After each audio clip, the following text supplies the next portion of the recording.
Have you ever found yourself doing a bad habit like smoking, gambling, not brushing your teeth before bed, or watching porn? Yeah, we all have our own versions. Whether it's endlessly scrolling TikTok, procrastinating, or just having the one more cookie mentality until the whole jar is gone. You've definitely tried breaking those habits too. But you might have thought, I can't stop vaping, or I can't not control that action when I'm with that particular friend. And look, I get it. I've been there myself, and I thought I couldn't do it until I realized there is ways to do it, and they just don't teach you this kind of stuff anywhere. So that's why I want to share some ways I've found that have helped me break my bad habits, and they can work for you too, if you're willing to try. Today, we're diving into 3 secret methods to actually kick your bad habits for good. And if you stick around till the end, you'll learn my most valuable secret for breaking even the hardest habits. Are you ready? Put down that phone, mute your music, and pay attention here.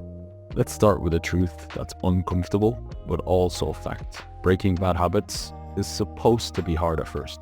It's like hitting the gym for the first time. Your muscles get sore, but that soreness, it's not a sign you've done something wrong. It's proof that you're getting stronger. Now, imagine if you didn't know this. You'd wake up thinking, why am I in so much pain? Am I broken? You might quit altogether. Breaking bad habits works the same way. When you cut back on binge watching or scrolling, your brain rebels. It's not used to being deprived of its dopamine hits. Here's the trick. Reframe the discomfort. Instead of seeing it as a sign of failure, see it as a sign of growth. Want to curb your bad habits without losing your mind? Try the 10-minute rule from Diary of a CEO. When the urge to procrastinate hits, say, I'll wait 10 minutes. During that time, do something productive. Stretch, tidy up, stare at the ceiling, or hit that like button and let us know in the comments what's worked for you. 9 times out of 10, the urge will pass. And if it doesn't, you've still given yourself space to make a conscious decision. So what if you need more drastic measures? Sometimes you've got to deliver a wake-up call. It's like abandoning your child in a park.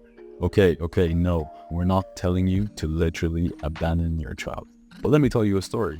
I was driving with a friend, let's call her Sunshine, and she told me about something her mom did when she was 7 years old. Sunshine had this unpleasant habit of biting her nails. No punishment or reward could break it. One day, her mom drove her to the park, opened the car door and said, "Get out, your father and I decided we don't want a child who bites their nails, so go." Naturally, little Sunshine was devastated. She begged and promised to stop. And guess what? She did. That habit was gone in an instant. The takeaway here? We're no different as adults. If you're struggling to quit something, it's not because you can't, it's because the stakes don't feel high enough. Let me ask you this, if someone held a gun to your loved one's head and said, quit smoking right now or else, would you? Of course you would. James Clear sums it up perfectly in Atomic Habits. The most effective way to change your habits is to focus not on what you want to achieve, but on who you wish to become. Imagine who you want to be.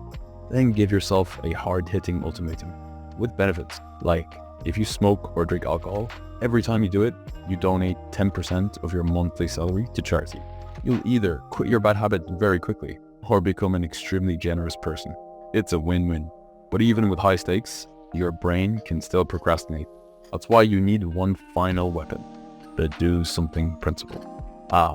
Procrastination, the root of so many bad habits. It's the reason we avoid going to the gym, tackling that project, or making tough decisions. Here's the trick. You don't need to feel motivated to start. You just need to actually start. Mark Manson calls this the do something principle in his famous book, The Subtle Art of Not Giving a Fuck. Action isn't just the effect of motivation, it's the cause of it. Think of it like pushing a car. The hardest part is the first push, but once it's moving, it gets easier. So commit to just 2 minutes of a task. If you hate cleaning, pick up just 1 sock. Avoiding the gym, do 5 jumping jacks. Often, that tiny step builds just enough momentum, and before you know it, the motivation to action cycle is flowing, and nothing will slow you down. Remember, action creates motivation, not the other way around. If you wait to be motivated to act, you'll probably never act. So don't wait for the feeling. Just hit the subscribe button now, because that will cause you to watch more of our self-improvement videos. and you'll build a massive cycle of momentum to improve yourself, and by extension, help me improve myself as an even wiser stickman. So get to it and break those habits.